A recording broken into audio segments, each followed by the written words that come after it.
As it turns out, good evening and welcome to 365 Days of Amazing Stories with Theo Moor, day 40.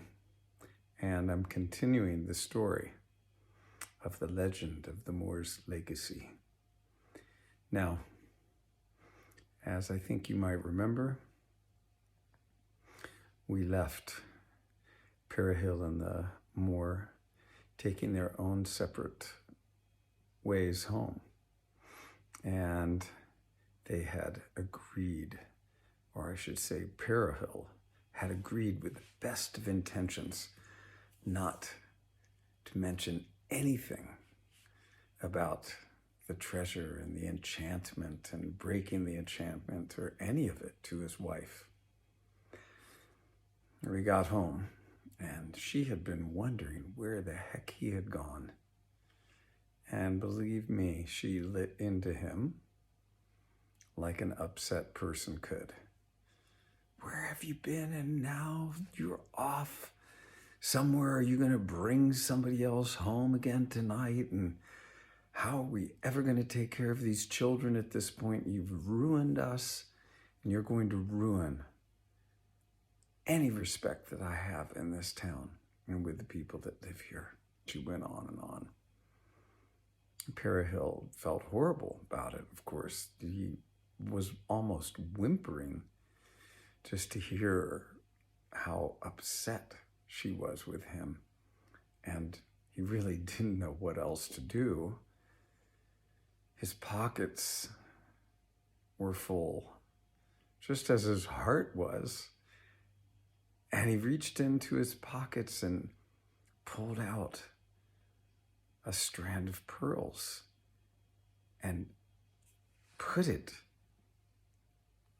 onto his wife's neck. And then he pulled out a gold chain that had gems on it. And now I must tell you that his wife was looking more shocked than before as he did this. As he dangled this golden chain in front of her, she just burst out, "What have you been doing now? Robbery and murder? I see the gallows for you. This is certainly the end of our family." Now she'd raised her voice and she began to beat her breast as if the world was coming to an end. And Perihill was like, wait. I will tell you, but you must promise not to tell anyone. She kind of quieted down and she said, "What then?" And so he revealed the entire story to her. Now, her foul mood completely changed to a good one, of course. She thought, okay, Perihill has come by this newfound wealth legitimately. He dumped out all of the coins and all of the jewelry and all the gems onto the floor. And Perihill's wife, who had sworn now to secrecy about the whole thing, went through all of it, her eyes bright with joy. Well, she kept her promise. She kept her promise quite well. For all of a day, maybe a day and a half. And I will tell you, even though that she had hung out with all of her friends who were quite gossips, she didn't say anything at all about the treasure. She began to infer that, well, perhaps her life was going to change. Maybe she would order a new dress with all kinds of beautiful things as part of it.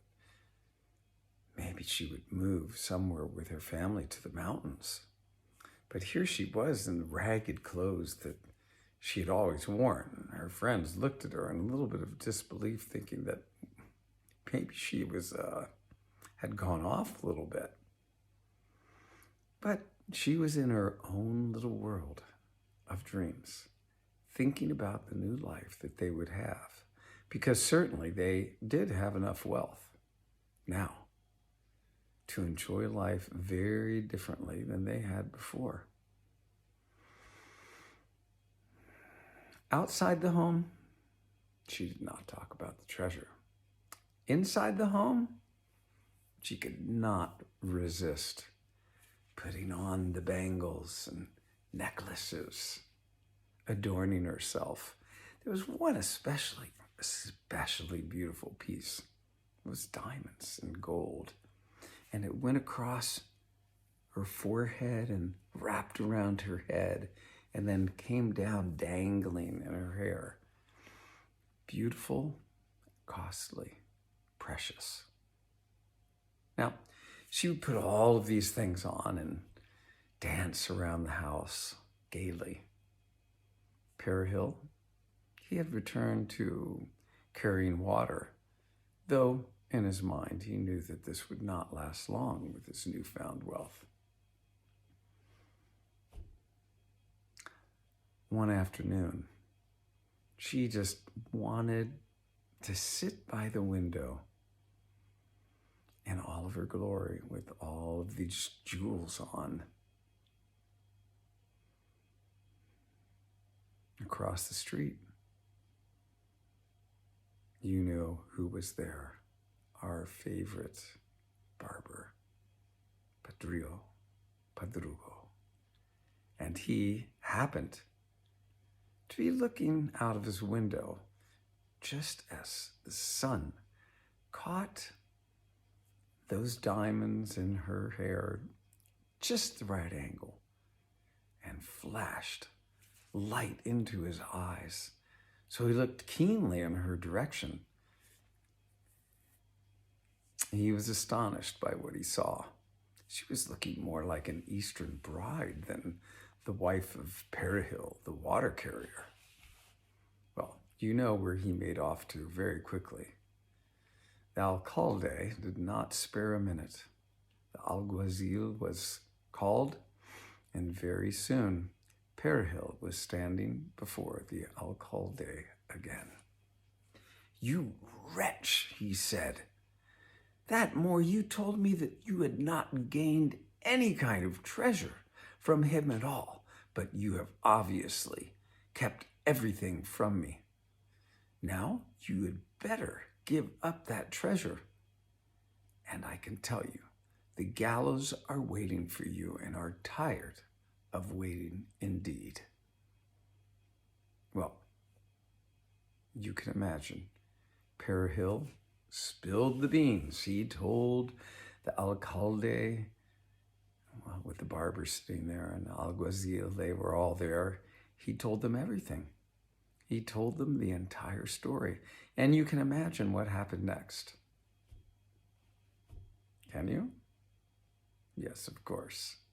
The Moor was brought in. Now, he was frightened to death coming before the law. A Muslim in a predominantly, at this point, Christian community. At the time, the Inquisition was quite lively. Infidels were not treated lightly. And here he was in the clutches of the law. What to do? What was going on? But the minute he saw Perehill, he knew what had taken place. As he went by, he said, "You scoundrel, you promised." Well, he was interrogated, and his story matched up completely with Perehill's. Alcalde was scrutinizing as to what to do. Now, the Moor had gained his senses again, and he had quickly turned to the alcalde and said, "Look, here we are. No one else knows about the enchantment nor the treasure, except those of us that are standing here right now. Why don't we keep it this way? Why don't we keep it amongst ourselves? There's plenty of treasure there, and if we go back and procure it, there will be plenty to enrich all of our lives for what is left of them. So, I propose that we go back together and make off with enough wealth for us all to enjoy for the rest of our lives. The alcalde was taken by the Moor's words.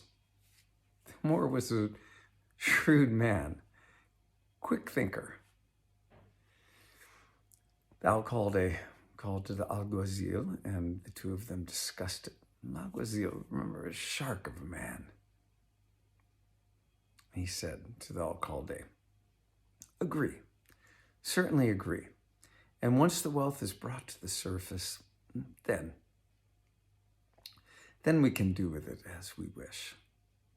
And so it was decided that later, that night, that very night, they would meet and go down in to the vaults where the treasure was kept.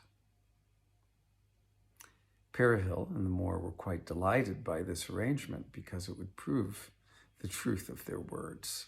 And they envisioned not only more wealth for themselves, but freedom from the clutches of the law as well. It's only a short few hours before they meet. So why don't we take a bit of rest since it's late already? Hopefully I can continue with this story in the morning. We can hear the conclusion